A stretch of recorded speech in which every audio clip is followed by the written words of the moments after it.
Hello, and welcome to Mountain Standard Time. I'm your host, Nathan Giede, and today I'm joined by Aaron Ekman for our final show before hiatus. We're going to speak a little bit of the BC wildfire situation and a few other odds and ends that are going to come up. Of course, the federal election is looming, and we'll comment on that. Stuart Parker sends his regrets. He could not be here today, and he's traveling in the mid-swell. But we are going to have Aaron on, and it's going to be a grand old time for this last show before hiatus. My final statement for the Mountain Standard Time platform before we go on our little break here is the following. So technically, this episode would have been the 46th, but I figured 45 numbered shows with an epilogue was more poetic.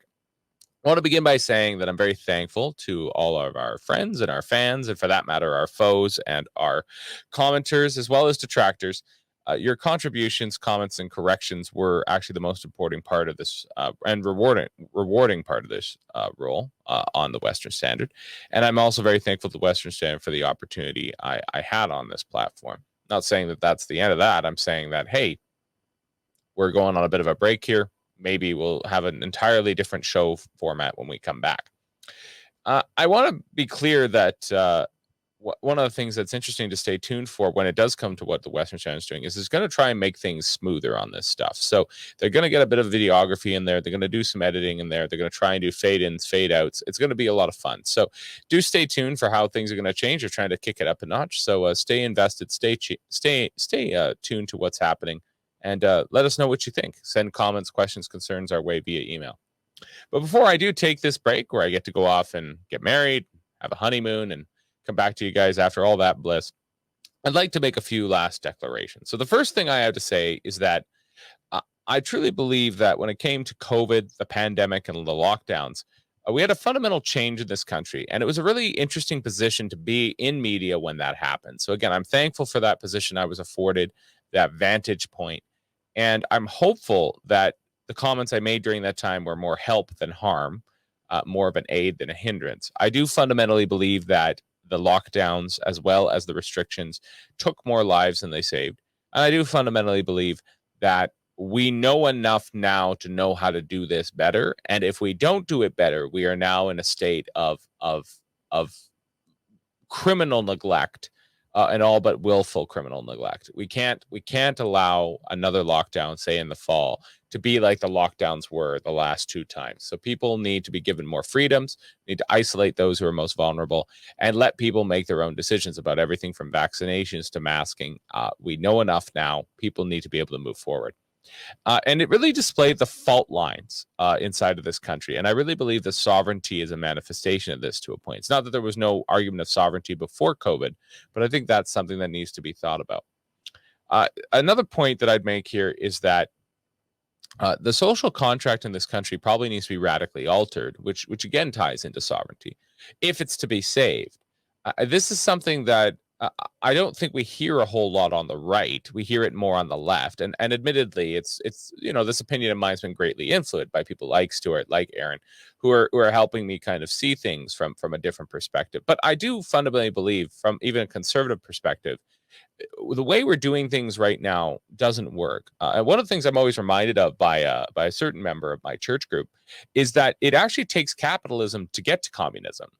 So for even us on the right, perhaps free markets, perhaps a non-centralized system, perhaps people being able to bid what they will bid and barter and trade, all of that conforms to our belief system. But the idea that things must be inherently capitalistic and central banks and interest rates and all the rest of it, that's not necessarily always the best thing for us on the right. And it doesn't necessarily always spell the best thing for people. And if you want the revolution to come, you need capitalism first. So not saying that we're going to reject that, but I am saying that we do need to rethink about the social contract. What we have right now in this country isn't working. That's why there's so much outrage. And if we don't fix it, we're going to have a fundamental split somewhere along the line, and that could get violent. So that's just to be noted. In fact, I think it is getting violent. Go and take a look at all the churches that have been burned to the ground. And so, lastly, on the question of sovereignty itself, I still can't give my final assent to the West leaving the rest of Canada, but I do think such threats might be worthwhile to earn Ottawa's ear. I just don't know if we left tomorrow, if we'd be in a better economic or political position, because quite frankly, some people who are agitating for such things don't have the West's best interest at heart. And second of all, foreign powers always like it when countries split up because it makes them easier to divide and conquer. They're doing half the work for them. What I can say of much of Canada's problems in every quarter is largely due to having the wrong borders and the wrong kind of constitutional makeup. We have a lot of frustrations. If we were to redraw our constitutional boundaries and our internal boundaries, I truly believe that we'd have a huge improvement in the way things run around here. However, I'm not sure if the oligarchs would agree with that, but I think even they would have to agree that our system as it currently stands doesn't run very well right now. And we would require some politicians of true grit, which ironically is what the Liberal Party used to say of their members. That's who they wanted in their party, men of true grit, to stand up and be counted, as well as populations to stop voting for people who bribe them with their own money. We can only pray that manifests, but will it manifest? I'm not sure.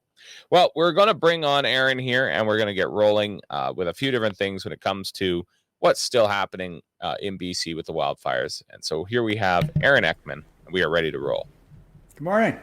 Good morning. Or good whatever. Could be good afternoon, depending on when you're watching this, I suppose. Absolutely. Where are we starting, Aaron? Well, I like we start with a comment from your friend in the church group about needing capitalism before you get to socialism. I mean, it's a good insight and leads to one of the major contradictions that was identified even within the communist movement back during the early stages of Chinese and Soviet communism, and that there was really no developed working class in either of those countries. They were largely agrarian, mostly peasant class. And it's the reason why Karl Marx never predicted that socialism would start in either of those two countries. Of course, he was writing in Germany and thought it would happen there.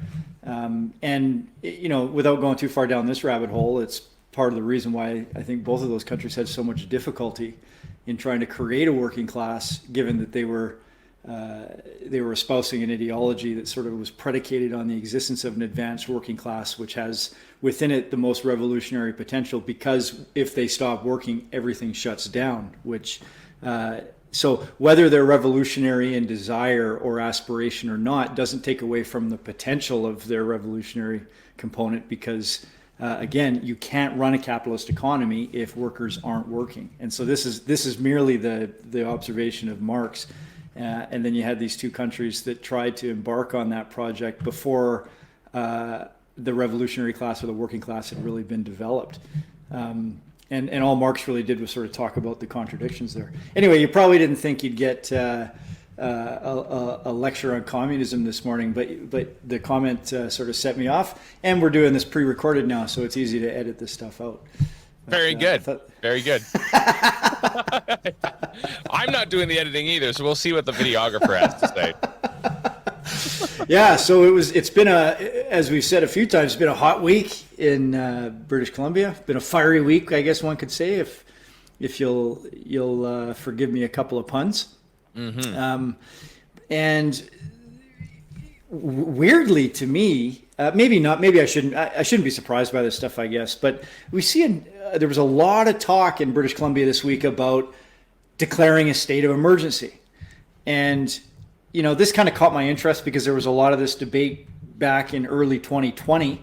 If you recall, there were two states of emergency. People don't really realize this nuance, but there's actually at least two pieces of legislation in British Columbia in which the government or a health official can declare a state of emergency. And so back March 2020, the first state of emergency was declared under the Public Health Act by the Chief Medical Officer, Bonnie Henry. And that state, it's a legislative trigger, and it affords all sorts of additional powers to the provincial government, as you know. And so it enabled the lockdown. This was repeated across the country as well as federally as well, but provincially in particular, it's the piece of legislation that allows the provincial government via the health officer to be able to enact all sorts of sweeping authoritarian moves. And I would argue, despite the frustrations that people had in British Columbia over this having happened, there was actually a fair bit of reluctance on the part of the provincial government comparative to other jurisdictions to really lock things down hard. And really what I witnessed in British Columbia, and of course everybody will perceive things differently depending on what their social media feed looks like, What I perceived in British Columbia was a large group of what I like to call the professional managerial class really urging the government to enact more restrictions to lock things down harder. Similar things happen in Alberta, but bizarrely, the Conservative government, the UCP, they actually took the PMC up on their offer to lock things down, and you saw pastors getting jailed and all sorts of stuff. Churches were certainly restricted, as you talked about a lot here in BC. I don't think anybody was arrested for continuing, although I don't know if we had the same kind of pastors who sort of violated the restrictions. And so, it's debatable whether the provincial government in British Columbia sort of resisted the lockdown as much as they did in Alberta or not. But in any case, what I observed was, like, if you looked at Twitter, where the PMC likes to hang out and communicate with each other, they were and still today, all they do is talk about more restrictions, locking things down harder, and their frustration about how the provincial government is not enacting mandatory mask legislation, etc. And then the day after that, it was March 17th that Bonnie Henry did that. The day after that, March 18th in 2020, a second state of emergency, sort of a parallel state of emergency under the Emergency Programs Act, was enacted by the province of British Columbia. And so that second state of emergency legislation is what was being talked about this week in relation to the wildfires. And the biggest advocates for declaring a state of emergency ended up being pretty much the entire BC Liberal Party. And I won't show you all the different tweets, but it was pretty much universal. If you were a BC Liberal MLA, Shirley Bond, Todd Stone, Dan Ashton, is right in the Okanagan where some of the evacuations, the Soyuz, et cetera, are taking place. So it's understandable that he would be very concerned. But you also saw interesting to me, and this is a flashback to our discussion last week, the Union of BC Indian Chiefs. And if you'll recall, we reported on their statement last week when they came out in support of Harsha Walia's comments in relation to burn it all down in terms of the churches. And, whether you agree with the Union of BC Indian Chiefs support for Harsha Walia, I was delighted to see somebody at least speak up for somebody's right to free speech. And just to preempt a number of things, people have probably also heard that Harsha Walia has since stepped down from her position.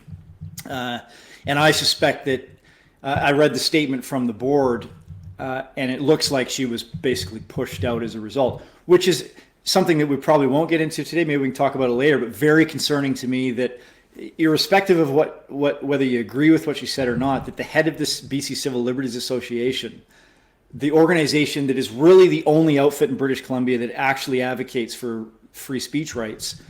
There's other organizations in other jurisdictions, but in BC, it's really the BC Civil Liberties Association. The head of that organization being pressured by its own board to step down because of statements that she made. That it's in and of itself, divorced from the context, whether you agree with what she said or not, is a frightening prospect to me. Anyway, that happened. So this week, flash forward to this week, and the same organization that defended Harsha Walia, the Union of BC Indian Chiefs, put another statement out urging the provincial government to declare a state of emergency related to the wildfires, which just, to me, was very contradictory, given how many sweeping powers, how much sweeping authority these legislative triggers give the provincial government. And I think if we're a people in this province of British Columbia who value freedom, we should be very hesitant to provide those kind of sweeping authorities to the provincial government. It should be a last resort move. And this is, the irony is not lost on me that the communist is the one saying this. And every BC Liberal MLA, to the person pretty much, was screaming to the rafters all week about how incompetent the provincial government was for not having declared a state of emergency. So I jump in any time, but that's sort of the framework, and I can get into what powers are actually triggered in this case.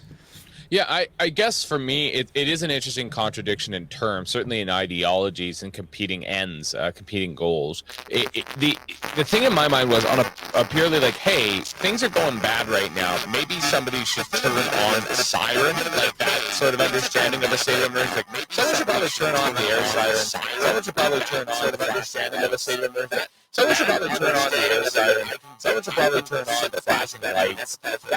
That understanding of it, like I can sympathize with that, even empathize with it, perhaps even support it to a certain extent.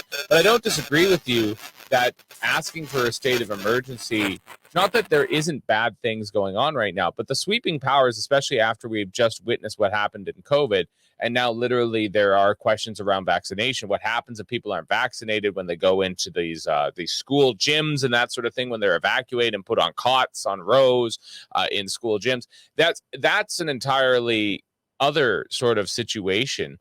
And perhaps the first thing that should have been states of emergency, if anything, should have been at the municipal level before asking the provincial government to get involved. But I can't understand why people would reach that quickly to that particular apparatus.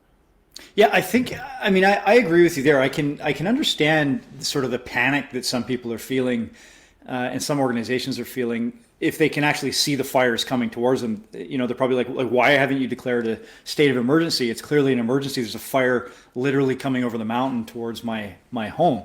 I can understand that, but let's just pop over to the presentation I have here. I've got a quote from Brendan Rouse, from the Emergency Management BC, EMBC, which is the agency, the government agency, which advises the provincial government on whether or not they deem it necessary. They think they need the additional authorities afforded through a state of emergency. And here's what he says when he was asked last week.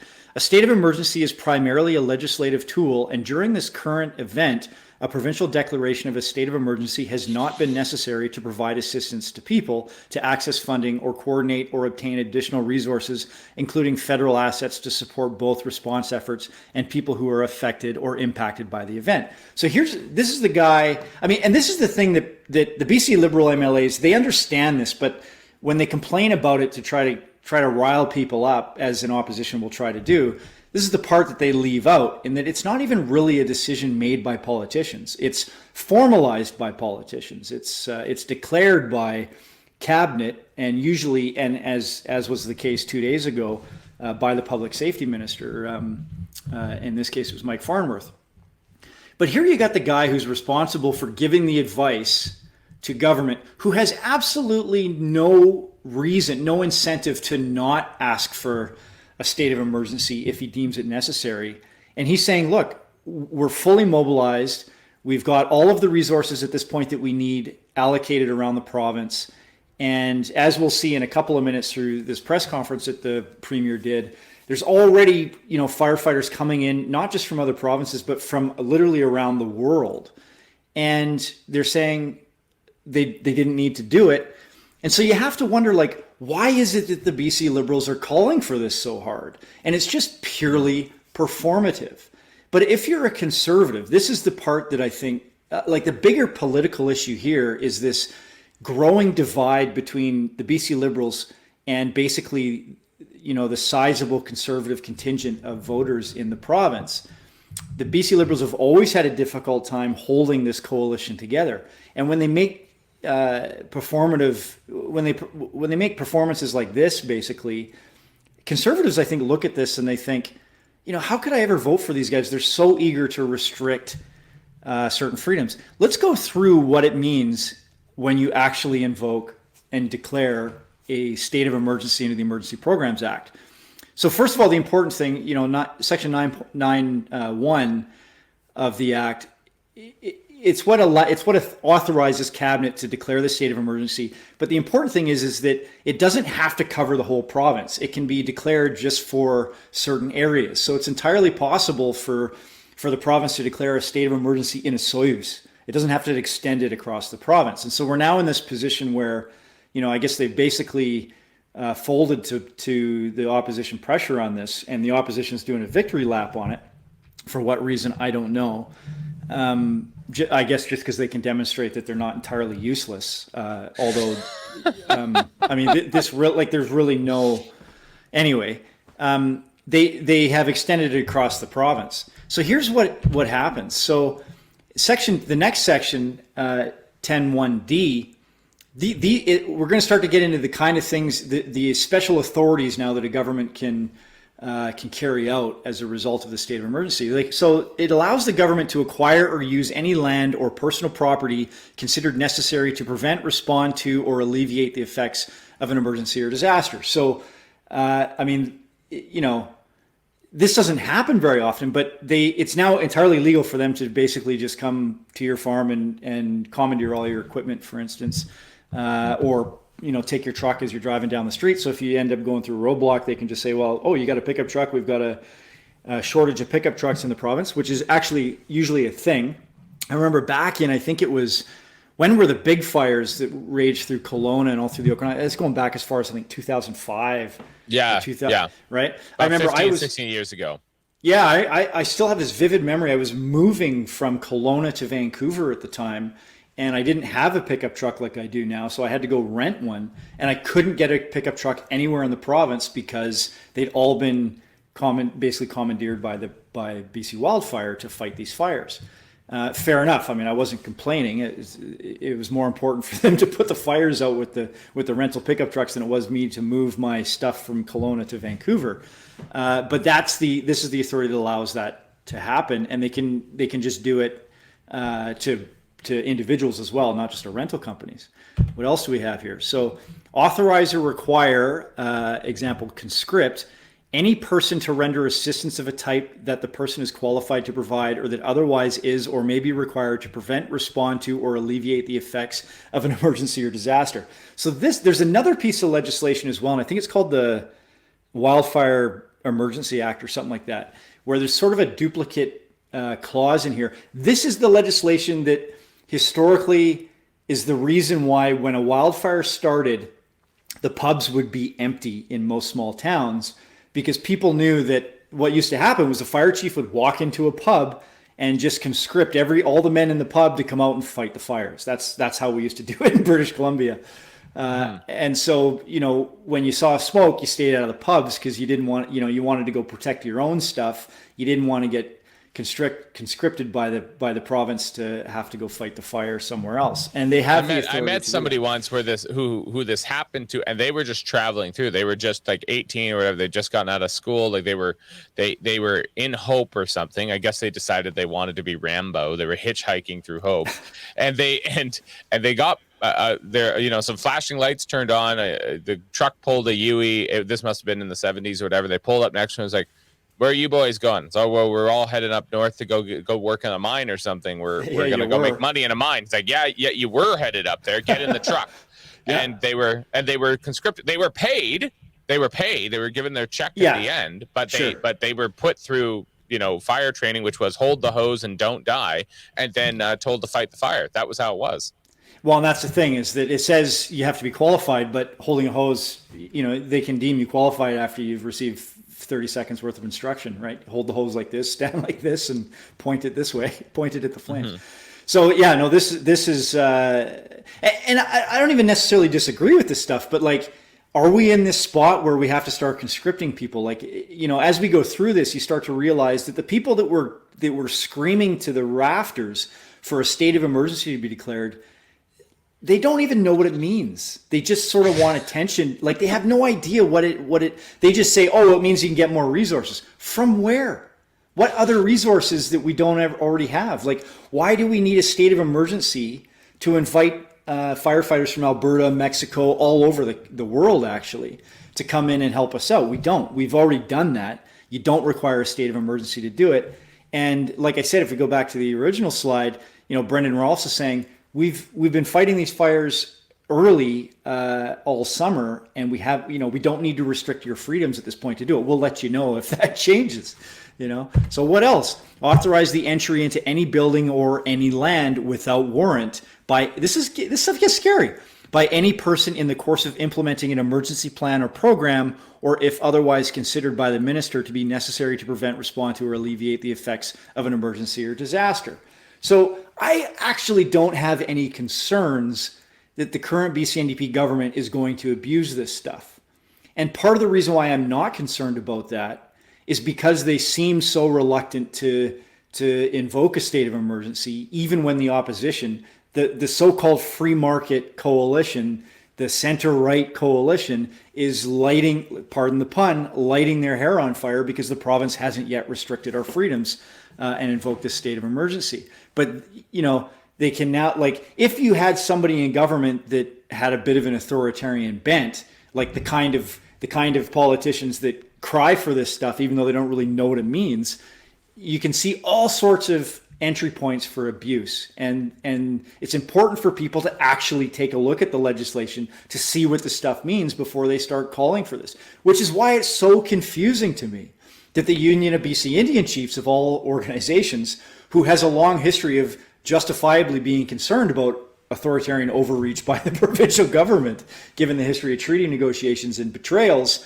would be joining the BC Liberals at the top of the fray, calling for this state of emergency. It just baffles the mind.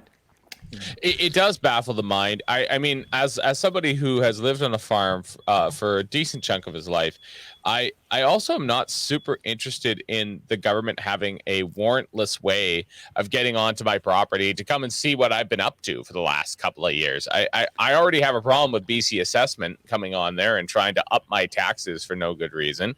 I have a problem with the ALR and BC assessment not understanding that a piece of land that has no buildings on it, no hydro, no access to public roads is not lakeside residential. It's a farmer's field, and having to fight them on that. And then finally, I have no time for, again, even my regional district, who decides that my secondary dwelling, just because it happens to not be an ugly trailer, somehow doesn't qualify as a permitted structure. When they kind of told me it did, and then it didn't, then I don't know what's happening, and they got Bill C-52. Like, I mean, farmers got enough problems as it is. And, well, and this isn't going to help.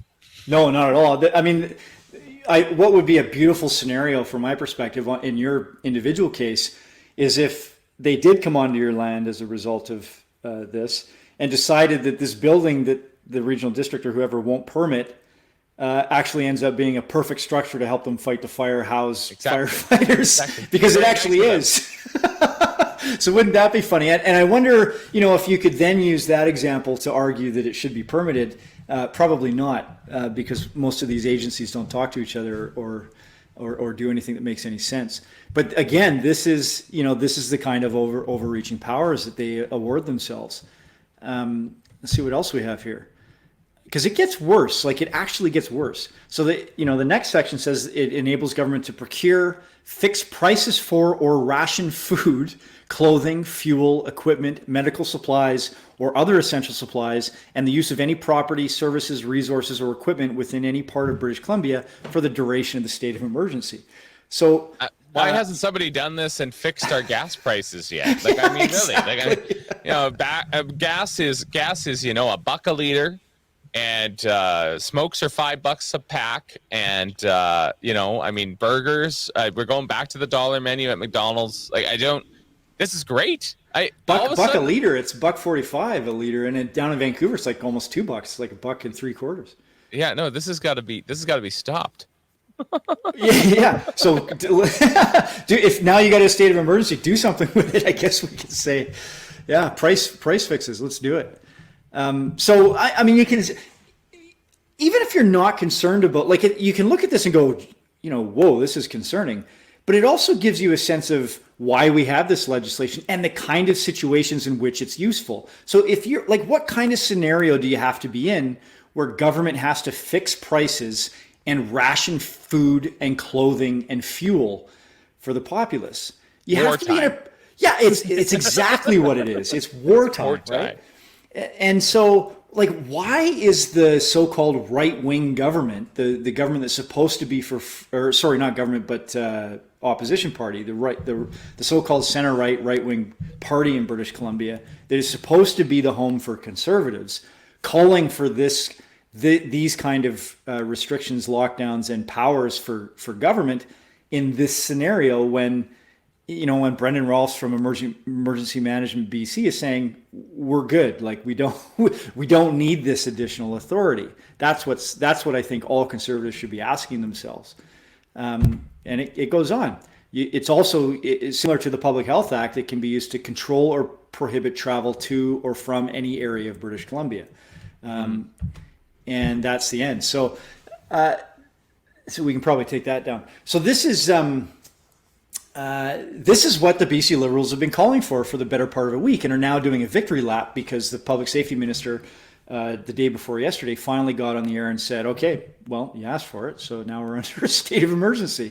What they should do is press all of them who were calling for it into service to fight the forest fires. That would be so poetic. So they have this paddy wagon going around, and it's playing Fortunate Son really, really loud, and they have press gangs. So just pressing people into the paddy wagon who all have their lapels from being in legislature. That'd be brilliant.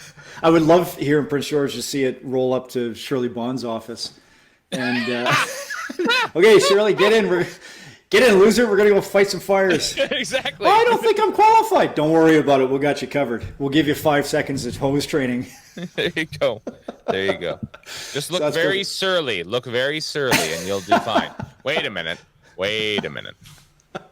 So there was this weird sort of press conference yesterday somewhere in the East Kootenays, which is they got a number of fires down in the East Kootenays, which they always do. It's a hot climate in the winter, in the summer, but they did this bizarre press conference where basically, the forest minister, who's already been under, pardon the pun, a lot of fire prior to the wildfires, because basically she hasn't done, despite whatever criticisms the BC NDP launched against the previous BC Liberal government over mismanagement of our forests, nothing substantially different has come from the BC NDP government now into their second term. They've been here now since 2017, and none of the 10-year programs have changed in the province.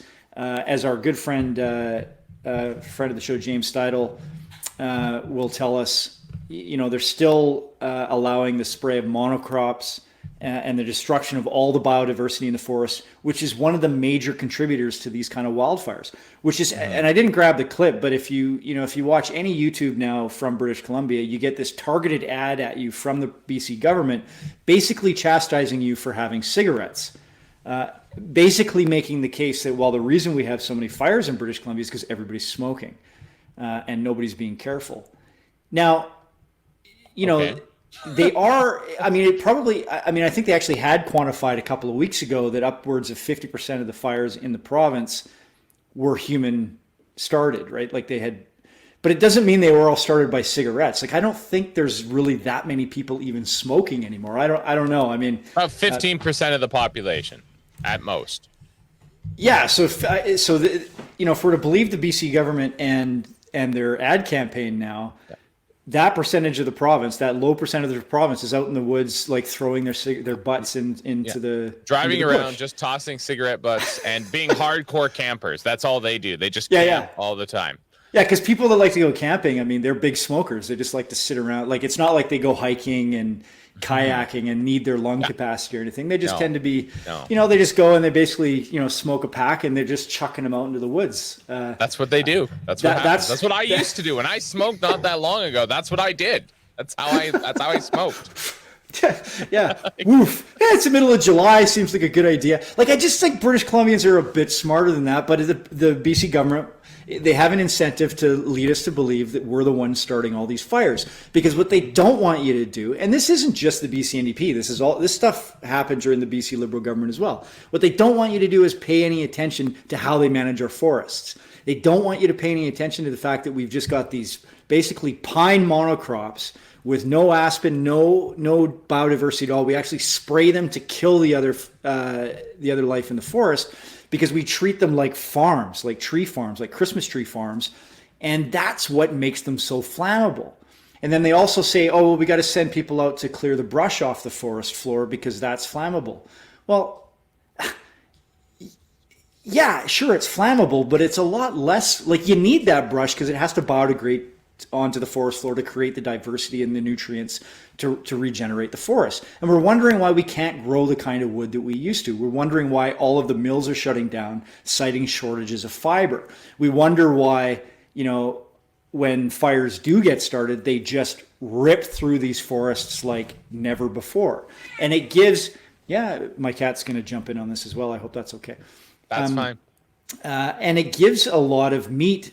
Well, I shouldn't say meat because they're mostly vegans, but it gives a lot of substance to the arguments from the environmentalists that, well, this is all the result of climate change, and that's that's the message that we're hearing from all quarters now. That they almost seem gleeful that here's the evidence that we've been warning you about for so long, and blah blah blah. Well, yeah, I mean, we had a hot year, we had a heat dome. And you can say that's a result of climate change, et cetera. That's fine. I'm not disputing that. I'm not disputing that there's some changes in the climate. I'm not going to make the case that it's because of human activity. It could be because of human activity, but there's a lot more human activity going towards starting these fires in our forest practices, which can be reversed quite easily, and you don't have to cut emissions to do it. You can just be smarter you can stop killing all of the biodiversity and stop creating these monocrops of pine and weak spindly trees. It's almost like we used to make fun of the island for having such toothpick, we used to call them, well, I won't say what we used to call them, but tiny little poles, right? Compared to the rest of the province where the wood was more substantial. It's like the whole province is island wood now. And when the fire comes, it just rips right through it. So anyway, there was this, we can probably jump over to the video and I'll scrub through it a bit. But we'll do right across the Kootenays and the interior. Yeah, just to open this up. So this is that press conference I was telling you about. I just got a few clips from this and we'll parse it and sort of dissect it. But this was yesterday, and this was basically right after the Public Safety Minister, Mike Farnworth, had declared a state of emergency finally. I mean, the BC Liberals are going to say, well, it's because of all of our pressure. It probably isn't. It's probably just that, the Emergency Management BC finally decided, okay, sure, we can use the additional powers now. And so then the joke becomes, well, if we didn't need it last week, why do we now need it this week? It's obviously because of all the pressure we launched. Well, maybe there's more fires this week than there were last week. Maybe it's a more dangerous situation. And maybe the experts that monitor this stuff and advise politicians like our premier finally decided, okay, well, we need it. Or maybe they did just buckle to the pressure because, who in their right mind, if they're being offered all of this additional authoritarian power, is going to turn it down? I mean, people are going to take it, and this is sort of what happened. So this first clip is it gives you a sense of how many different firefighters are being brought in and from how far. And here in the south, our thoughts are with you. Our resources are behind you. Minister Farnworth yesterday declared a provincial state of emergency. We have all of the resources we need on the ground. Of course, if we had more, we would take them, that being firefighters from other jurisdictions. We have Quebec firefighters on the ground now, New Brunswick on the way. 100 Mexican firefighters who we depend on annually are on their way. They'll be here in a number of days. And we are also working with our other international partners, the United States, Australia, to make sure as this season continues that we have the resources that we need. So I didn't even realize this, but we're bringing people in from even Mexico, which is interesting because, there's all this talk about shutting the borders down, and there's some additional questions about the federal decision to extend the border closure with the U.S. and to require double vaccines. But throughout this entire time, there's really been no restrictions on bringing in firefighters from other countries. But also, there's been a constant flow of temporary foreign workers coming into the province, irrespective of the wildfires. So most of these people are being brought in to pick fruit, etc.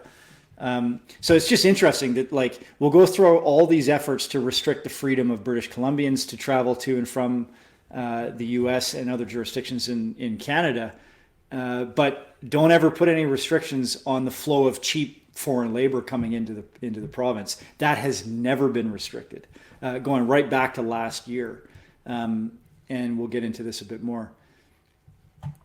I think that one of the things we need to realize when it comes to temporary foreign workers and that sort of thing is that they really are everywhere. They're more present than people think.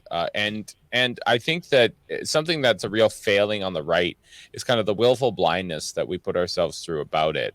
We talk often about somehow immigrants coming and I mean, in the United States, immigrants coming and taking your jobs are much more a common rhetoric. In Canada, it's a little bit softer around, well, I mean, can't we grow the domestic population in such a way as to meet the economic needs of Canada? And I am sympathetic to that argument insofar that I think if you have more pro-family policies and you make it easier to have larger families and you make it more advantageous to get married, stay married, and all the tax breaks that come thereof, I think that's a great way to grow your domestic population. And I do believe that a domestic population, having already been, inculcated with the culture and having the access to the language, etc., that is your best resource for growing your own country. But that being said, I think when it comes to temporary foreign workers question, Canadians don't realize that it's both a push and a shove. It's a double whammy. They take you coming and going. Those jobs should be well paid enough that Canadians would be able to do them and support their families or do them as a summer job. And at the same time, for the workers who are coming in there, their conditions should be the concern of Canadians. And we shouldn't disabuse ourselves and think to ourselves, well, obviously the Americans abuse their foreign workers, but they're illegal immigrants as well as non-regularized workers. But the Canadians don't do that, and I think that's something that's very clearly not true in Canada. It was something that needs to change. Yeah, and what you're going to see in some of these clips is sort of the hypocrisy of the media, who had previously joined the BC Liberals in lighting their hair on fire over what they perceive to be a delay in calling the state of emergency, and then once it's been called, they start asking all these questions that are expressing concern over the economic impacts of the state of emergency, which there are some, or there can be, right? Because it's additional lockdowns and placing restrictions on businesses, et cetera. So we'll see some of that hypocrisy in a sec. But this first clip, I think, is just talking about some of the evacuations and some of the powers that are being that we're seeing on the horizon. We all have to hang together as British Columbians and follow the lead of emergency personnel, take guidance, take direction. If there's an evacuation order, it is not made lightly. And for those who believe that they should stay on their property and fight the good fight, better course of action is to take direction from those who are watching the fires, not from their fence line, but from above, and using technologies and personnel to protect people. So that's interesting to me. The reason I wanted to show that was because he starts out in a way that I can kind of support, in the sense that he's saying, look, we don't declare a state of emergency unless we absolutely have to. That's basically what he's trying to say there. And from my perspective, they've already declared it probably too early, but I think I'd like to think that we could actually get through a fire season without declaring a state of emergency. It just seems to be this annual thing we do now. And the danger in that is the public becomes so accustomed to it that we start to see what we're seeing now, and that the public is not the public, but the professional managerial class is calling for it. And part of we've been talking about this tendency throughout the duration of the show, knowing that the professional managerial class really, really likes lockdowns because they can exert a lot of authority through that kind of a legislative framework, even more so than what I would refer to as sort of the oligarchy or the traditional ruling class. And so you start to see this fight emerge between the professional managerial class and the oligarchs at the top, with workers just sort of suffering as we usually do. But he starts out by saying, we're kind of reluctant to do this, and we're only going to do it if we absolutely need to. But then he makes this statement that has always kind of bothered me. It's not just from him. It's kind of the philosophy of our approach to fire in British Columbia and probably Canada, which I understand is a little bit different in places like Australia, which also have significant challenges with fires every year.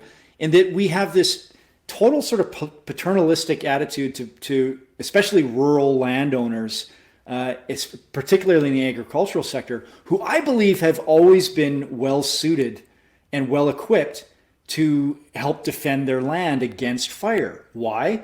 Because A, they understand the land better than anybody because they work it.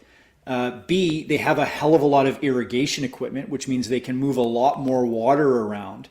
And they can kind of soak the fields, etc. And C, depending on what they're growing, it's probably, if there's large fields surrounding their home, or any structures that could burn, they're probably not that flammable because they're full of water, green, and not large and dead like a lot of our forests are now.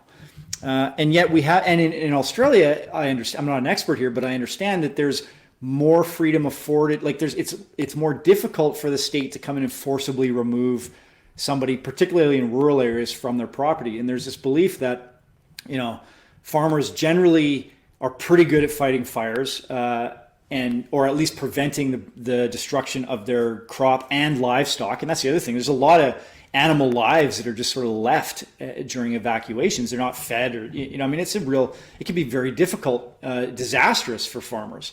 Whereas in BC, not only do the authorities have the power to physically remove people and sort of arrest them and remove them from their property, but it's just culturally approved. It's like we shame people who want to exercise their freedom to defend their own land and use their own equipment to try to fight fires, which to me has always been counterproductive and something that I've never liked about our own culture here in British Columbia. I think in British Columbia too, there's a definite bond between the farmers that goes deeper than just orders coming in from overhead from the government. And the bond between farmers is that, you help, you don't have to be perfect, perfect friends with everybody, but you have to be neighborly. Right. And so if your neighbor needs help, you go and help, because the next time it's going to be you that needs help. And that bond runs very deeply inside of the farming world and farming culture, even today, even between different kinds of farming. As much as some might grumble at, well, I'm not in a protected industry like the dairy guy is, I still believe that I need to help if his place is threatened, just like he's going to help me if my place is threatened. And finally, one of the things that actually comes up very spontaneously inside of the farming world is that when there was that big evacuation 2 or 3 years ago now in the central interior around Williams Lake and that sort of thing, people were taking their animal trailers from up north, ripping down there and loading up the animals of people's farms and bringing them back to their own farms and feeding them on their behalf. There was an evacuation of animals as well. And to your point, like there's still cattle rustling. Let's put it that way. Like there are actually still cattle rustlers and hog rustlers. Like this still happens. People still steal animals. Why? Because they have value. So to that same end, you could imagine that there were people who definitely tried to get away with stealing some stuff, not when they were evacuating people, but other people took advantage of farmers having to leave their animals behind. But another thing we have to realize is, imagine if a fire did rip through your cattle herd and killed half your cattle. That could be millions of dollars, right? This is walking money, right? That's what it is. That's why you have to take really good care of it, because it's money that walks, right? You gotta know where it is. You gotta have dogs to take care of it. You ride your quad around. You got a gun to make sure the bears don't get at it. Like, this is very important stuff. And BC isn't the cattle country of Alberta, sure, but it still has plenty of diversified farming that happens here that's worth a lot of money. And if we just let fires take it all, like that's people's livelihoods gone forever. Yeah, and the culturally, the way we approach it is we prioritize your immediate safety over your future safety.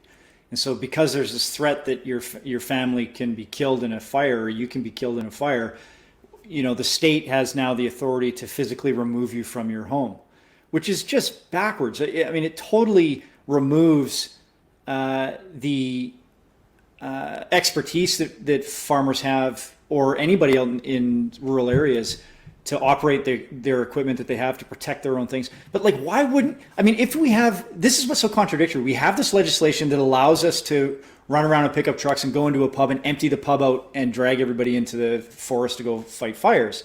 And yet we trust British Columbians enough that we can exercise that authority, but we don't trust landowners in rural areas enough to defend their own bloody land.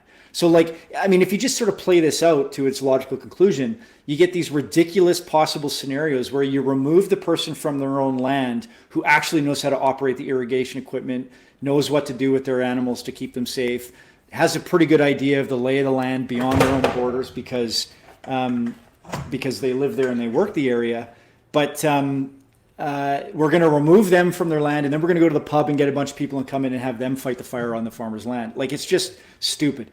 And we do so because we hide behind this requirement of the state, this responsibility, we say, of the state to stop you from getting killed. But freedom means the freedom to put yourself in harm's way. That's what it's always meant.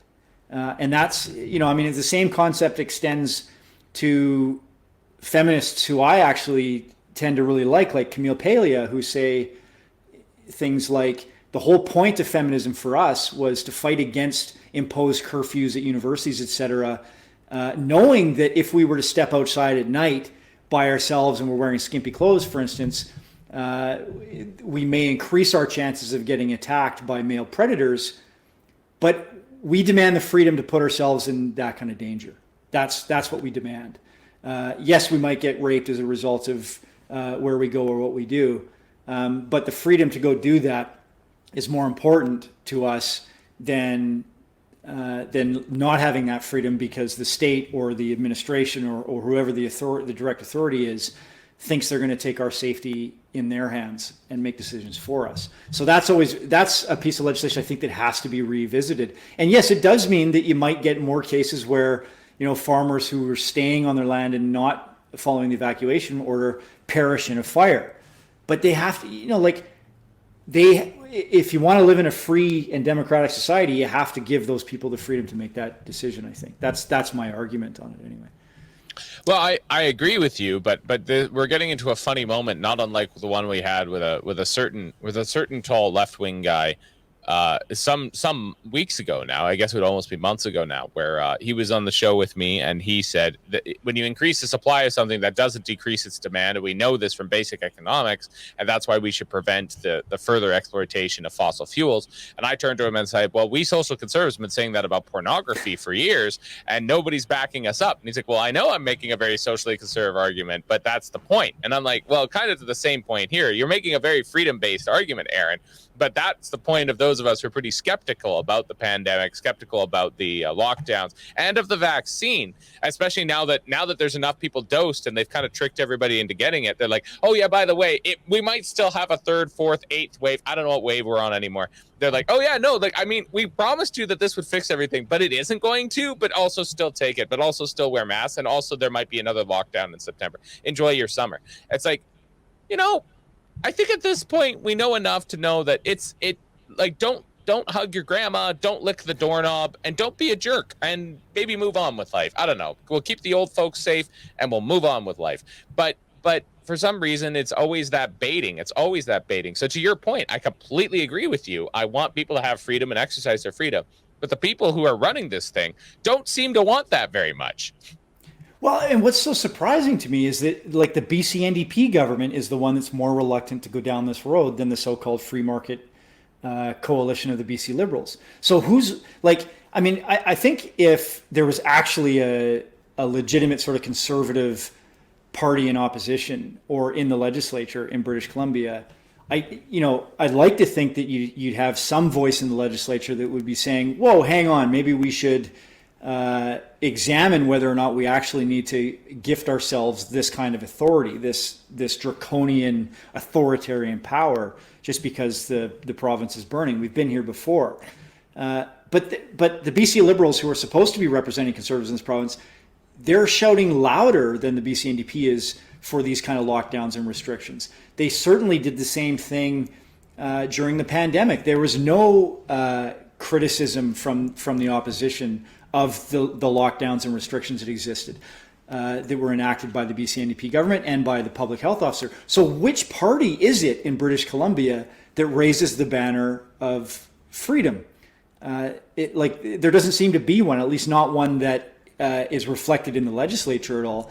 And this is the kind of thing I think the Conservatives that are concerned about this stuff, especially coming out of the pandemic, especially if they were small business owners, et cetera, that their business was essentially demolished or greatly hampered because of the restrictions. They got to watch this stuff and go, nobody's speaking for us. Certainly the BC Liberals are not speaking for us. I'd be curious to know Aaron Gunn's position on some of this stuff, actually, because he is the closest thing that I can see in that crop of candidates to someone who's got sort of these traditional kind of freedom based conservative politics, but he hasn't said anything either that I can see.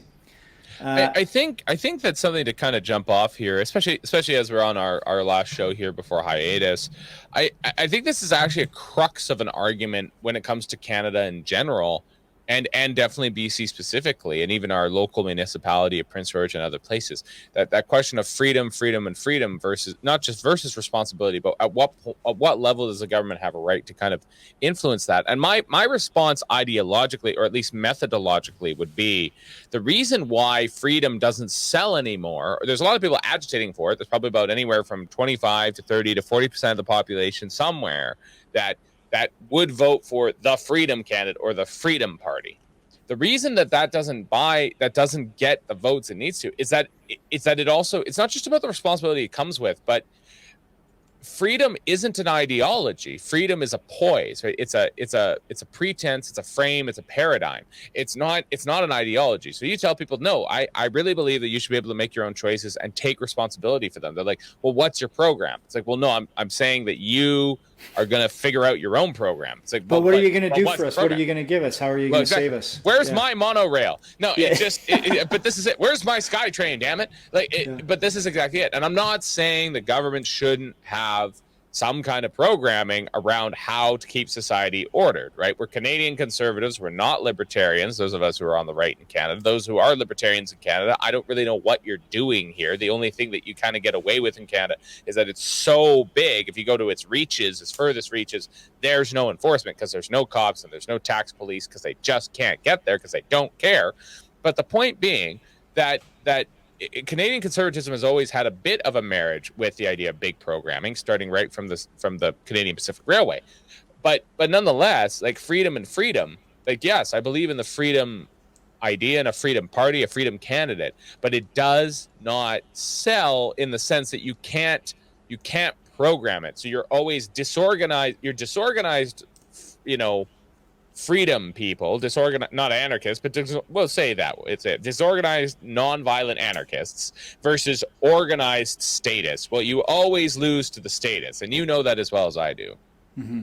And freedom really should be something that I like your characterization of it as something that's nonpartisan. It should be advocated by people on the left and the right, because the left and the right exists both has authoritarian tendencies as well. So you have to have that bulwark against authoritarianism on both sides of the political spectrum. And, I've been concerned because, I understand enough about the history of the left to know that, for instance, one of the main reason for the Everett massacre just south of the border was because the state moved against the assertion by the left, and in particular the trade union movement, to their right of freedom of speech, to be able to go down to Free Speech Corner right downtown and get on a soapbox and talk about things. I haven't seen any example from the left that demonstrates that they put since then that they put the same emphasis on protecting freedom. Unfortunately, we've had to sort of look to the right for that emphasis until recently. And in British Columbia, that's my concern, is not even the right anymore is making these arguments. And in fact, quite the opposite. It's the right in the legislature that is calling for additional restrictions, and there's no criticism whatsoever. And media in BC has been completely complicit in this as well. That's what's also so frustrating. They're so fickle, and they just sort of it's so contradictory. You listen to some of their questions and you just laugh at them because you know what they were asking yesterday, and they just contradict themselves for anybody that pays attention for more than a goldfish's memory. And so here's them after a couple of weeks of them joining the chorus of the BC Liberal opposition in decrying the provincial government for not having declared a state of emergency. Here they are asking all sorts of questions about the kind of economic impact this new state of emergency is going to have on the province. Certainly, the forest sector is going to be slowed down by the fires, no question about that. You will know that lumber prices have been at historic highs, and that's not a couple of percent above normal. It's massively above normal. So Canfor and other forest companies have done very well in the past number of months, and a break now to give relief on the land base, to provide the resources that we need, potentially equipment from those companies to put to the fire, is what happens almost annually when we have difficult seasons. So I'm not surprised that Canfor has decided to shut down. Will that have an impact in the short term? Of course it will.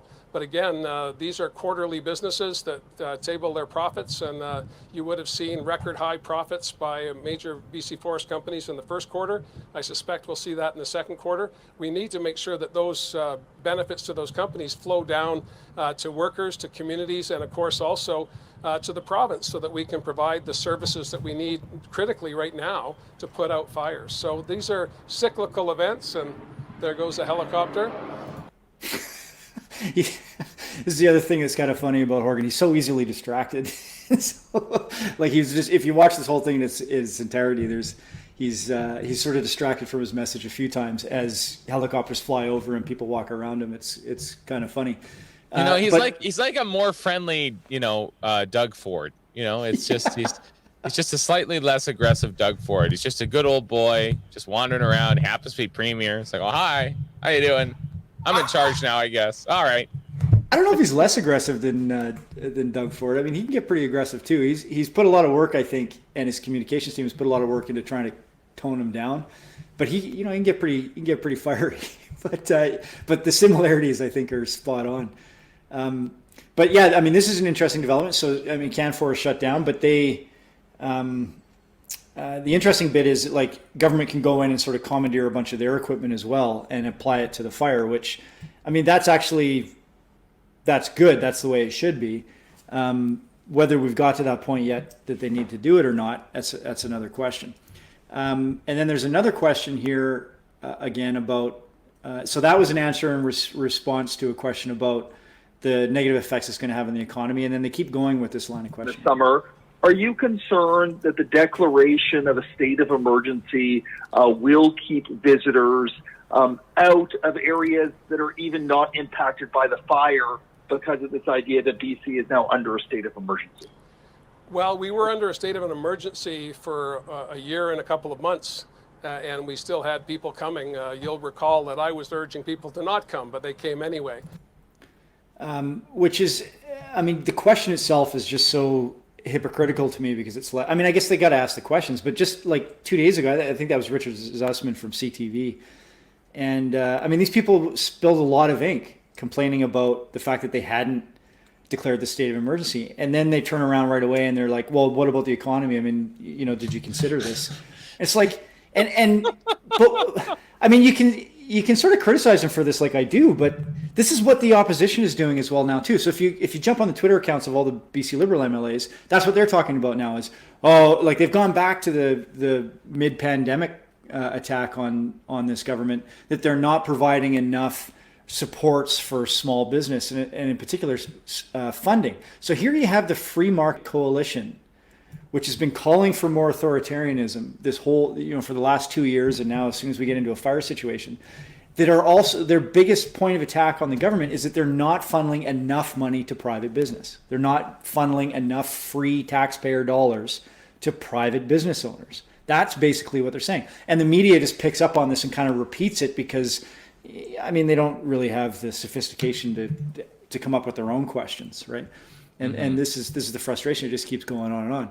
So then, yeah, I mean, I don't know if I should stop to let you jump in anytime you like here, but. I think that you kind of hit it spot on. I mean, ultimately, this is the other problem with what's wrong with on the right. Like, I mean, I think there's a place to not be an austerity conservative. I don't think cutting the frontline stuff always results in bad electoral results later. Cut the managers, don't cut the frontline. It's a waste of time. But I think simultaneously, the issue is that for conservatives, like, even if they are kind of big state conservatives or whatever, statist conservatives, I don't really count myself as one of those, but people are like that.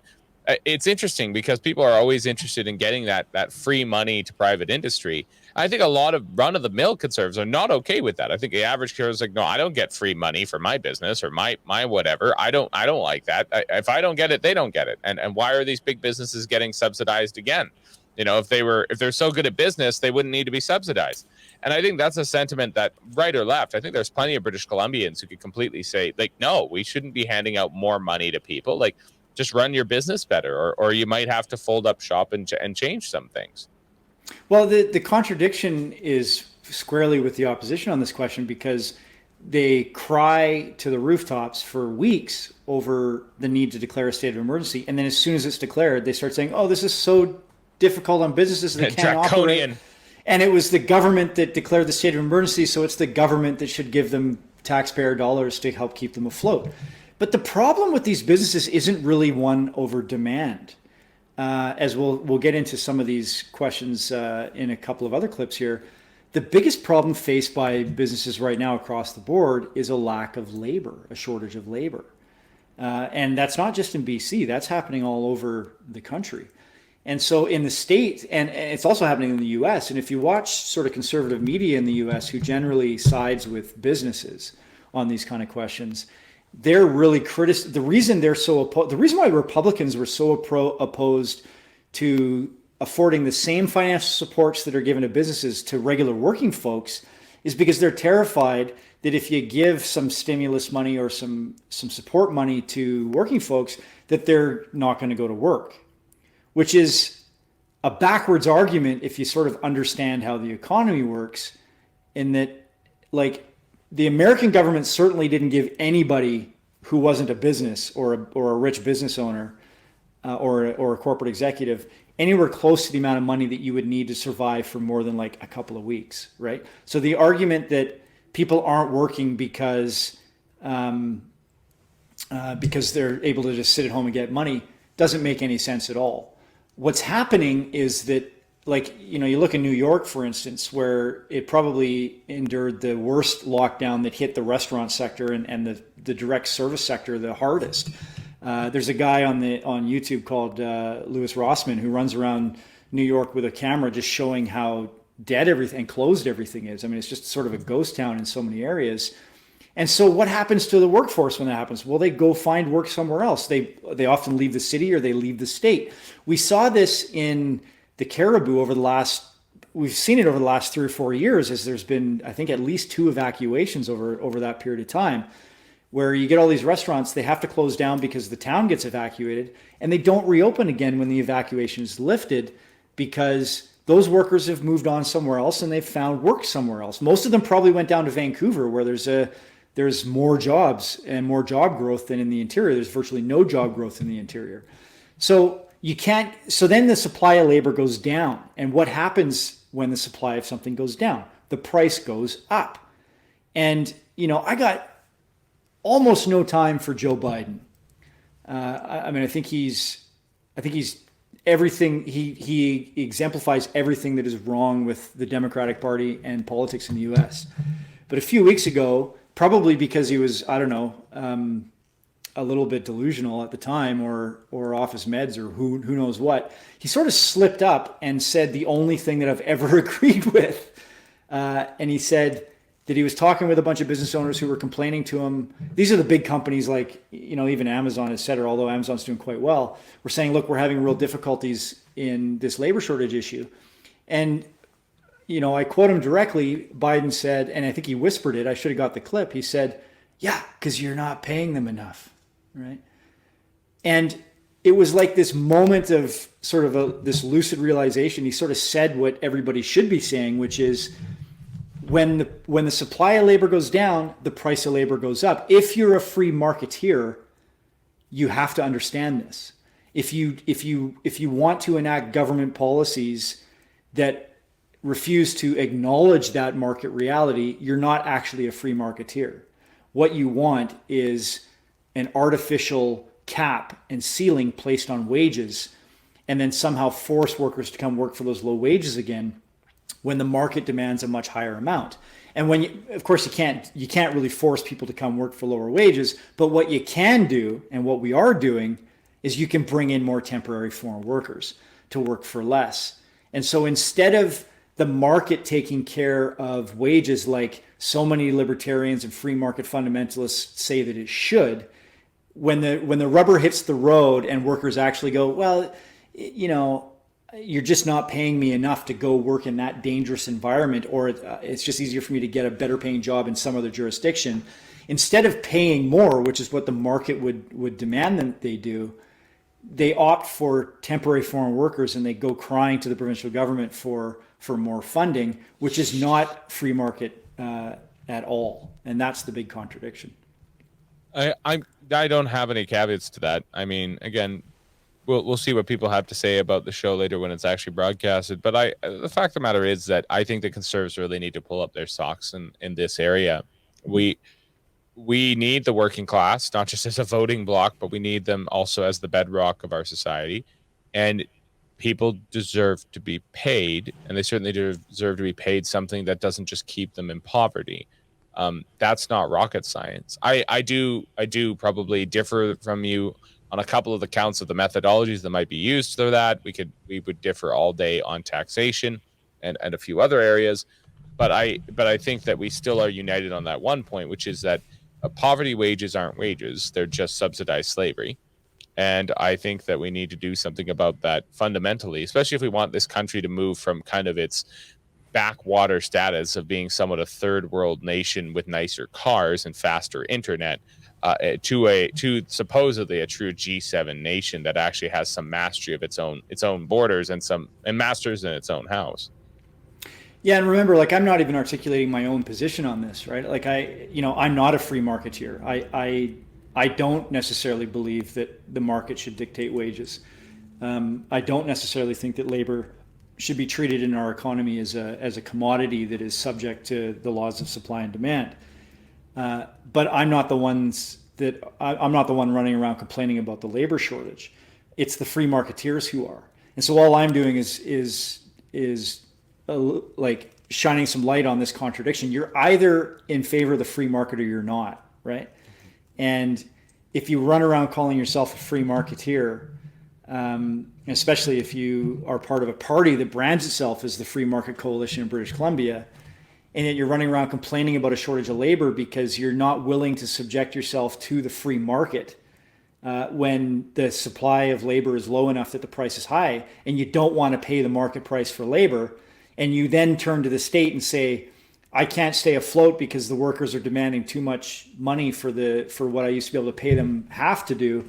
I need public dollars to keep my business afloat, instead of being a real free marketeer and concluding that, well, if I can't afford to pay the market rate on labor and stay in business, then clearly I have a business model that's not working, and the free market dictates that my business should essentially evaporate and get out of the way so that another better business model can come and provide the same service within the market conditions that exist. You're not a free marketeer. You're a socialist. You're asking the state to bail you out because you're not willing to subject yourself to the free market when it comes to the commodity of labor. And it's a contradiction. That's the only point I'm making, which is that there is absolutely no free market party in British Columbia that's mainstream and has any representation in the legislature when the rubber hits the road. So you have to stop listening to what these, not you personally, but people have to stop listening to what these politicians say and watch what they actually do when we get into these kind of situations. It's very telling. I completely agree. But I mean, this is also a problem even at the federal level, obviously. The Tories have failed to kind of articulate an alternative vision compared to the Grits, compared to the Liberals, compared to the NDP, and the Greens for that matter. And even the Bloc, they just don't have an alternative vision that would say, no, we're going to try and decouple. We're going to try and decouple big business from subsidy. We're going to try and let the market stand on its own two legs. We're going to try and let people bid their way up the chain. And we're going to afford protections to workers that ensure that as they gain more rights and privileges for themselves and wages, those are not enshrined constitutionally, say, but they are protected. They can't just be withered away by fancy, marketing rhetoric and by, consultants who fly in and out of places with their cheap suits and their terrible hotel bills. We can move on from that. We can move on to we are still a kingdom. We're called the Dominion, but we're going to be called the Kingdom of Canada. We can move on to being a kingdom of conscience and not just a rentier state. Yeah, I agree. There's three more clips here and there to do with discussion about the border, and we've had discussions about this previously at the beginning of the pandemic when the province was being pressured by these same sort of professional managerial class types to shut the border down to stop Americans from coming into the country and vice versa. And I had been critical of the premier because he basically said, well, it's federal jurisdiction. We don't control the borders. Now, I wasn't critical of him because he was wrong. He's right. But just because that happens to be the case doesn't mean that I think that BC Premier shouldn't take a more proactive position in patrolling our own borders. But having said that, I mean, sort of the nuance of that argument that you'll recall at the time was that, and I think you agreed with me, was that we did, just like I'm sort of skeptical that we need to be in a state of emergency right now, I was a little skeptical that we needed to shut the borders down with the US. I was more interested in shutting the borders down between us and Ontario. But they were ahead of us on vaccinations at that time in the US, and there just wasn't any evidence that a lot of what was being contracted in BC was coming from people from Seattle and Oregon, et cetera. It was generally coming from people coming in from out of the country on planes, et cetera. Anyway, now that we're back into the situation where, we probably should be rolling back some of these restrictions related to the pandemic, the wildfire has emerged as this beautiful excuse for the professional managerial class to start calling about restrictions again. And so the majority of questions from this point on were about the border closures, and here he goes. Some time now, the federal government is responsible for our borders. We have had input, certainly at the front end, urging closures, and we've had input throughout this time, engaging as provincial leaders with the federal government on how best to restart our integration with the rest of the world. The federal government made a decision to open to U.S. citizens on the 9th, doubly vaccinated citizens on the 9th of August, and I can't predict or control what the U.S. does. I will say that I do know that Canadians have, there's more vaccinations in Canada than there is in the United States, and based on my experience talking to people, looking at opinion research, I rather doubt that people will be lining up in large numbers to travel south until they feel confident that the pandemic is well and truly behind us.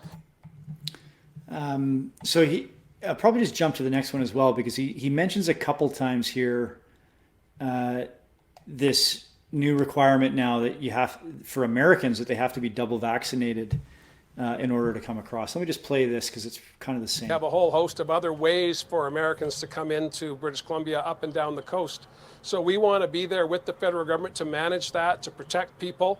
And if you haven't had 2 doses, if I heard the Prime Minister correctly, and I'm confident that I did, you're not allowed in the country. And we need to make sure that we're enforcing that, and the province stands ready to help the federal government in that regard. Now, that's very concerning to me. I don't know how you feel about that, but I mean, the problem I can see right at the outset in us really firmly getting behind this decision the Americans have made to require 2 doses. It was probably, and there's probably a response to us. We probably requested it at the federal level, but that goes both ways. And here's the obvious problem. Like, people will recall, I think sometime last month, Bruce Springsteen played sort of the first post-pandemic concert in New York, and anybody who had only received the AstraZeneca vaccine was barred entry because the Americans don't recognize that as a legitimate vaccine. So this is a problem. So we get behind. Here's our premier saying we should be enforcing this double vaccine requirement in order for people to come across the border. Well, what if the Americans decide that they're not going to admit anybody who's only been vaccinated with the AstraZeneca vaccine, which is the entire millennial population, basically? And pretty much it's pretty much my entire generation as well, all the Gen X, et cetera. The only reason I didn't get, I've been vaccinated once. I haven't got my second one yet. And the only reason I didn't get AstraZeneca is because I waited so much longer than everybody my age did. And so the supply was already gone from the private sector that was distributing it. I went through the regular vaccine center and got, I think it was that Moderna one, and I suspect that'll be the second dose they give me. So wouldn't it be funny if after, we so fervently get behind this decision the U.S. has made to help them enforce the 2 vaccine requirement for Americans to come across the border, if in response the Americans come out and say, yeah, well, we also require 2 vaccines, but if any of those vaccines were AstraZeneca, you can't come. That's an entire generation of people that won't be able, they're going to have to go get vaccinated a 3rd and a 4th time, I guess, just to meet this stupid requirement. And so this is really a problem, I think. I think that the joke's going to be on anybody who thinks the vaccine passport's going to work. I mean, I already know people who have obtained paperwork that says they're vaccinated without having ever been vaccinated, and good for them. Cheers to you. I plan on procuring myself some someday if that's necessary. But the issue that even gets further than that is quite frankly that it is just another way to kind of divide up the class of people, and to try and reclassify people as, as degenerates, subhuman deplorables, whatever. It's just another methodology of power, regardless of one's fears about the virus, or one's belief in the efficacy of the vaccines. I don't understand how they're going to be able to really get this done. I don't think it's going to happen. And even if they do manage to get the vaccine passport thing rolling for a short amount of time, I guess for those of us who remain unvaccinated and have no plans to get vaccinated, we just don't get to go on international trips for a while. I'm sure that that'll dissipate at some point. But, I mean, it makes it for a little bit cheap. Well, not that traveling in Canada is cheap, but, I guess we just get to stay home and explore our own backyard.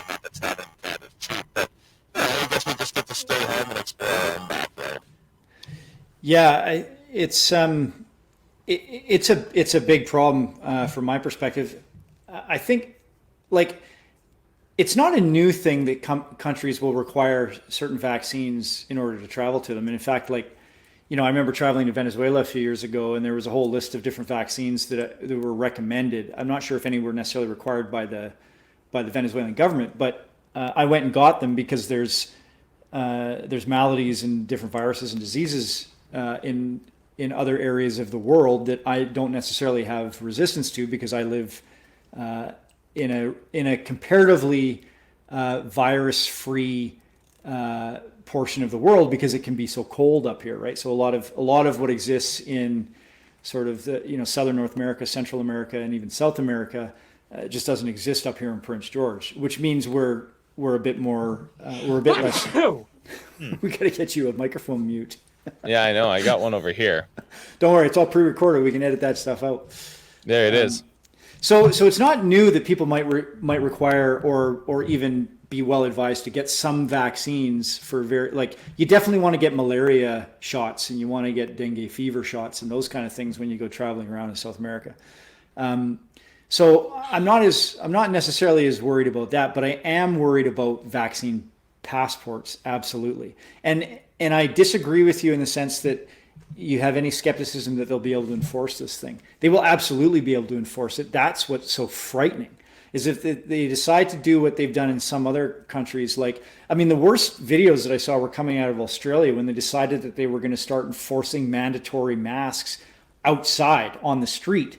And very early in the pandemic, you saw these videos rolling out of police officers tackling women in the streets because they weren't wearing masks, which it's what are you trying to accomplish here? You're worried about more people contracting the virus, and so you go attack somebody who's not wearing a mask outdoors, and you rub your body all over them, and you get really close and in their face. If they're infected, you're now infected, and you're going to infect your family. It's stupid to ask to require police to do that kind of enforcement, but never underestimate the stupidity of these authoritarian loving governments run by the professional managerial class. So they can absolutely do that. The other problem is they require businesses to enforce this stuff, which is unfair for businesses. So that's why you get all these situations where, business owners and servers and all, front counter staff are getting into fights with the public, because the government has just downloaded the enforcement of these stupid measures, this lockdown, onto businesses that they're not police. They depending on where they might be located, they might have to hire a security guard here and there. But most small businesses don't have a security guard on staff all the time. They can't afford that. And now you're putting I remember when I used to work in the service sector, one of the biggest things we'd tell people when we were training them is, if you encounter a shoplifter or somebody who's potentially being violent, it's not your job to go stop them, right? Theft and that kind of thing is sort of you can insure against that. It's a cost of doing business for retail and service outlets, and the owner should take steps to try to mitigate against that and protect against it. But you don't put your own safety at risk as a worker, especially if you're making minimum wage or not much more than that. You don't put your own safety at risk to go, tackle somebody who is shoplifting from your employer, it's not your pocket they're picking. Why would you put your own flesh at risk? You don't know what they're packing, right? And so and this is what government is asking small businesses to do. And some business owners, I think the more enlightened ones, some of them have been forced to make decisions just to shut things down because they don't want to put themselves and their staff in these dangerous situations where they have to confront these people that simply refuse to put a mask on, and they shouldn't have to. And that's essentially what these guys are requiring of businesses, and so that's concerning stuff. It is concerning, and I'm not saying that it's impossible for the government to enforce such things. I also do, at the same time, believe the government's incompetence often gets in the way of their grand plans of mice and men. As we come kind of to the end of our hour here, Aaron, do you got one more clip for us, or just one more example of how stupid these questions are and hypocritical they are from media? Yeah, just the one more, and then we're pretty much done here. Let me just play it. Challenging period of time. Lisa, do you have a follow-up? Yes, and talking about border reopening and more Americans will be coming up here, will there be more support for, the tourism operators are hurting so hard because they don't have enough staff. That's in so many different areas. And because we rely on people coming from other countries to work here and take jobs that we don't have, will there be more assistance for getting people from Australia, from other countries that come here to work during, seasons, to get them here so that these businesses can be running full speed versus having to turn away clients because they don't have the staff to take care of them? Well, on the agriculture side, many operators depend on temporary foreign workers from south of us, and we have been working with industry, with the agriculture sector. We've been vaccinating incoming workers so that we can ensure that as they come into British Columbia, that they are safe and they're keeping the people they work with safe. So we put in place programs and protocols to help with the labor shortages we have in some sectors, but we are now past the employment rate we had in February of 2020. We have more people working today than we did then, and I hear from every sector we have a shortage of labor. So this sort of just elucidates what we've been talking about already, and that there's a clearly a shortage of labor.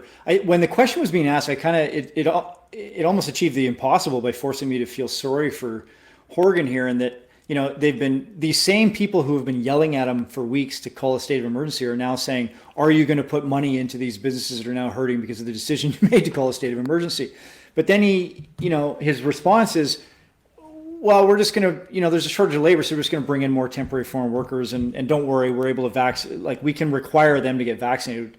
And that's the thing, is that if you're a temporary foreign worker, you have no rights. You can't even come into the country unless you get a jab. So they're definitely in a situation where they're subjected to government mandated vaccinations, which if we want the freedom bestowed to us to not get a vaccine, we should also expect that temporary foreign workers coming in, if they must come in, should be extended that same freedom as us and should be paid the same as us. And they're not. And that's the thing. So now you have this situation where the BC NDP government, which for years was critical of the temporary foreign worker program, is now relying on that as a crutch to try to solve this labor shortage, which results from workers going in a pandemic or a state of emergency. You're not paying me enough to put myself at risk. I'm going to go to some other jurisdiction because why wouldn't I? I'm going to make the best decision for me. And so now you got a BC NDP premier who sounds exactly like a BC Liberal premier saying the way out of this mess is more temporary foreign workers. And don't worry, we can force the injections into them because they have no rights in this country. It's just, there's so much hypocrisy both from the media and these politicians. The British Columbians should be concerned and angry about this stuff, I think. And so this, sorry to throw so many clips from the premier at you here, but I thought this interview in particular was a great example and just encapsulated so many of the problems that we're facing here in British Columbia right now. The other interesting piece, of course, is that to his left, I guess on this side actually, on his left shoulder there, is just off camera, is the forest minister, who through the duration of this interview I think says nothing. She's been under fire prior to the wildfire for a long time, and now we've got the state of emergency situation, and he comes in and sort of eats up all the spotlight. And I don't think it's necessarily because he wants to. I think it's because there's this recognition that she is floundering on this file and isn't able to sort of take the tough questions. Now contrast this to, can you imagine if that was the case during the entire time of the COVID pandemic, where the health minister, Adrian Dix, just didn't do any talking, just sort of vanished, and the premier had to come in and do this? I mean, what kind of confidence does that instill amongst British Columbians in our forest minister?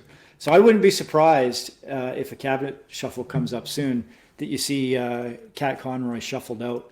And then the question is, well, who would be a great minister of forests? And I would say probably Harry Baines would be good, although he's a minister of labor right now, but we'll see. We'll see what they decide to do. I don't think there's any apologies necessary, Aaron. I mean, these are important concepts that are being brought up. And I do think, if nothing else, and to borrow from, again, our good friends' vocabulary, it appears then that everything is captured when an NDP premier of BC, which is a wild province, a bizarre place of extreme right, extreme left, kind of strange North Islanders and bizarre interiors, and then, of course, the urbanites. It's just a bizarre place. And yet, even there, in that diverse land called British Columbia, we can hear the exact same words come out of the mouth of two different people who supposedly cling to two completely different political philosophies who rule us from Victoria. That sounds like captured to me, and that sounds like we need to do something pretty drastic in order to get out of the narrative we're currently stuck in. Agreed. Absolutely. I want to say thank you again so much for joining us today, Aaron. Again, here bricking the show with us before we go on hiatus. I really appreciate your presence here, and I'm very thankful for all the contributions you and all of our other contributors have made over the course of these 15 weeks. Well, if you can indulge me for a moment, I just want to say, given that we won't be doing this for a little while now, how much of a pleasure it has been to do these shows with you. I think you're filling a niche here that needs to be filled in British Columbia. You just don't see the kind of commentary in any other media outlet that you see from this show, sort of criticizing both sides when it needs to happen and eschewing sort of partisan allegiance. And I think, you know, I look forward to whatever the new format looks like, but hopefully it doesn't take too long for you to come back, because you're filling an important role in this province. Thank you, Aaron. Well, we're going to call that a day, and I'm going to wave goodbye. I'm going to do a little bit of a closeout here and then head on out. Right on. Thanks, man. Thank you so much, Aaron.